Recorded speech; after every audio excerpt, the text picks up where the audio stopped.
today. All the knowledge we have, we can look at our community and see where we got us. Everything that's in the books and the information that's being rehashed, that people are going over it again, everything that the scholars are being accredited for knowing, all that stuff has been put into work. So now some knowledge has to come from somewhere else. We got to be open to knowledge coming from a different source, because all the knowledge that's already here is dead. It's not doing nothing for us. So we're moving within a spiritual vibration. So when the ancestral forces, when everything is right and says, you know, we need to have a meeting, call those people that were serious to come down here so that they can hear what the ancestors want to say tonight. Now, of course, thanks to modern technology, we're able to now take this message and broadcast it to lots of people so they can have access to this information at their convenience and at their availability. But our thing is moving in alignment with the spiritual energies of the universe. We have nothing to say. It's not about what we can say, but it's about what the energies want to speak to us. It's about what we're ready to do. Because nothing's going to happen unless we're all in tune to a vibration of that happening. How many of you all can agree you're at this meeting tonight because you are attuned to be here tonight? A lot of people probably want to come to this meeting tonight or would love to be here to hear me speak. But hell, I don't know when I'm going to speak. So how they going to be there? So they have to be in tune to being here on a deeper level. Their vibration has to be at a certain energetic resonance to be here amongst me speaking tonight. So your energy is in alignment with what's going on here tonight. And that your energy is in alignment with it, your spirit is creating it just as well as I'm saying it. That means we are communicating, even though I'm talking on a spiritual level, we're communicating for this information to flow tonight. So there's going to be some things said here tonight that just was meant for you to hear. There's some things said tonight that you're calling out of me to say. And I've called you here to say these particular things to you, and I'm completely aware of it. But my point in saying that is we having meetings just off energy. It's not a church. We don't sell lectures. We don't sell no DVDs. We don't sell anything. We're moving off the energies of the transformation of the condition of our people. That's the absolute energy that we're moving off of.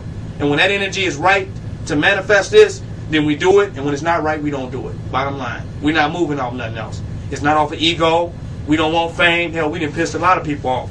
So we couldn't be about fame. We're not about money. So what we're about? We're about bringing this divine consciousness into manifestation at this time. Now, a lot of people who have been watching, because of the last lecture that I put out, I got a lot of calls from people. It really sparked and moved people who were in this vibration to want to come back and get back into it.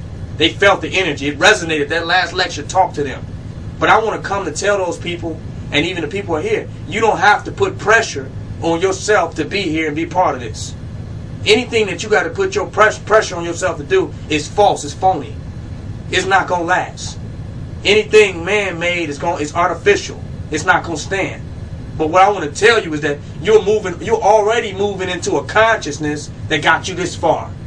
So if you're allowing enough of the divine higher self within your being to continue moving, you're going to evolve into this like you need to be.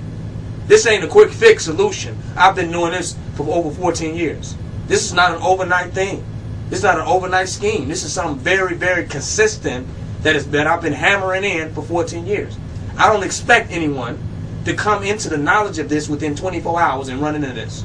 You don't know what it is. But spiritually, you're at a vibration that is in tune with this, and that process is happening. Do you follow what I'm saying? Look at yourself in this a year from now, 2 years from now, 3 years from now. Look at it from the long run. For some, this will just be a fling.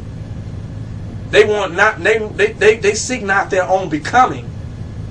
They seek some artificial reality in the world, some artificial change in the world.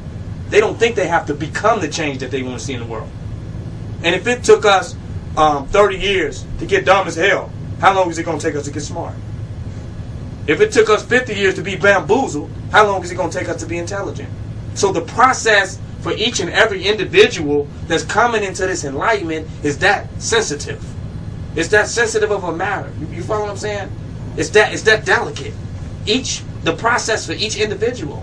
It's nothing nobody can rush into and put on a suit and bow tie and say, I'm there. It just don't happen like that, because that same person who put that suit and bow tie on will have it off in the next year they'll be doing something else. They'll have a Black Panther uniform on in the next year and doing something else. So the spiritual process of each individual to become the change that we want to see in the world is a delicate process. And if you come with the energy to allow that to happen, do you follow what I'm saying? Not like a one-night stand where you're trying to get it all off in one night. You follow me? But a developing relationship of self-transformation. That's how this needs to be approached. Look at it from a long run. Some people want overnight revolution. They want overnight world change. But you can't stop smoking cigarettes overnight. And I'm not calling nobody out. It's going to take a process for you to change your lifestyle. You can't stop eating meat overnight. Do you follow what I'm saying? It's nothing that you can stop doing overnight. So, but it ain't till you stop doing, is there really any change in the world? You cannot keep doing the same things that you used to do that enriched our slave master, that helped create the world that we didn't want to see anymore. You can't keep doing those things and think you're going to see world change. World change has to start with self. And that's a process. So there's no quick fix strategy we can run out in this world and create change. But when we start to change significantly, and the ancestors begin to embody us through our transformation process, those energies are now out in the universe. And they're inspiring other people to change. If you're at the vibration of a divine being, and you go out into the world, what we call the matrix, and you walking out there interfacing with them, don't you think they feel the significant difference when everything in the world is artificial? Artificial food, artificial drinks, artificial people, artificial clothes, everything is artificial. You mean to tell me that an individual who reaches a level of reality does not cause an immediate significant change in any social environment that they come into? This is a natural process. We don't see revolution as a natural process. We see it as an artificial process of bulletin and handing out flyers and leafleting. We don't see our organic relationship to the universe, to the social environments that we are connected to. We don't see that. And we cannot perceive change from our actual relationship to the universe. We are the change that must happen into the world. But we got to be willing to go through the process. And I want to tell you that the process that you're going to have to go through as an individual is hard. Changing people is the easy part. That's the easy part. But the process that you have to go through to an individual to change the habitual patterns, to change the slave habits, you follow what I'm saying, that have recognized, that have represented us not being in a divine state, to change each and every one of those habits, that's going to take all of the strength in the world. But once we change it, changing other people is easy. Because once you do something, how easy it is for you to teach somebody else? It's real easy. It's simple. You say, well, it's just like 1, 2, 3. But if you haven't done it, how do you teach somebody else? So our goal is to recognize the necessity of us becoming this process of transformation. And it's a process of transformation because the process includes the change of all of our people. So until the majority of our people change, we're still in the process. When we have changed completely, that vibration will be at such a level and magnitude that will cause our people to change massively. Until that has happened, all of us are still on the process, including me. All of us, we're still on the process. But when we reach that vibration, then people gonna feel that energy. But we gotta get there. We gotta get to that consciousness. We gotta get to that mind frame, and then we must be stable and consistent in that state. We can't be back and forth. We can't be with it 1 minute and strong 1 minute and weak the next. That's a fact. You cannot be considered a weightlifter until you can hold the weights up. And am I correct? If you can't hold the weights because you put them up there one time, that don't mean nothing to it. You got to hold them there, right? Then you can say, I can lift 300 pounds. You can't put it up there and need somebody to spot you immediately. Help, help, help. That's not considered a weight lift. So you got to get into the spiritual level where your arms is not shaking on the weight of black supremacy. Your knees are not wobbling on black enlightenment. You're able to stand in that position, come what may, no matter who comes to you with different vibratory frequencies and energies. You can even be exposed to the old environment that you was in, right? The club scene. You can be exposed to these old lower vibrations of energies and still be completely stable, 100%. And I mean stable to the point of no struggle. You saw how Malcolm X was in the movie when he went back to the hood?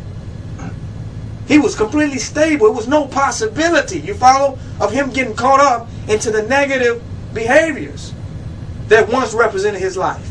He was solid. It didn't even cross his mind. He looked with a great sight. He looked with a great eyesight of shame.